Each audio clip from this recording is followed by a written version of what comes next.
হিমঘরে সুষ্ঠুভাবে আলু রাখার বিষয়ে শনিবার এক গুরুত্বপূর্ণ প্রশাসনিক বৈঠক হয়ে গেল মালদায়।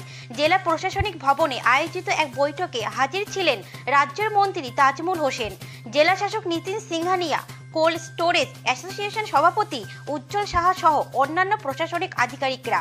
তারা জেলার বিভিন্ন হিমঘরের প্রতিনিধিদের নিয়ে এদিন বৈঠক করেন।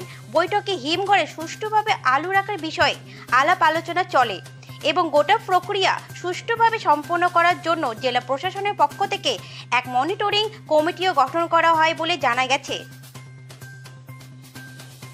কি নিয়ে মিটিং হলো?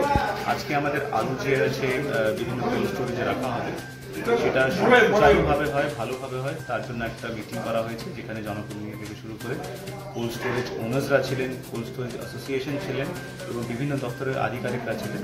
যে পদ্ধতি করা হয়েছে 20% যে আছে রিজার্ভ রাখা হয়, সেটাকে খুব সিস্টেম্যাটিক ওয়েতে করতে গেলে আমরা বিভিন্ন টাইমলাইন্স ঠিক করেছি, রেসপন্সিবিলিটিস ফিক্স করেছি এবং মনিটরিং কমিটি করা হচ্ছে।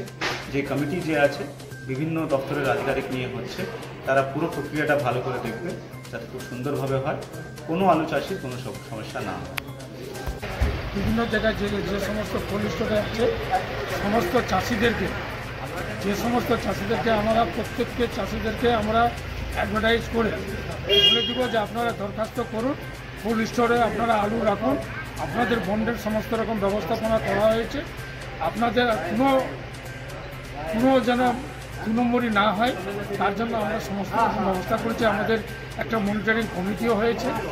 বন্ড যেন বাজারে কেউ না যেন শুনতে পায় যে বন্ড যেন ক্রয় বিক্রয় হচ্ছে, সেটা না। আমাদের ডিএম সাহেব খুব সুন্দরভাবে আলোচনা করেছে।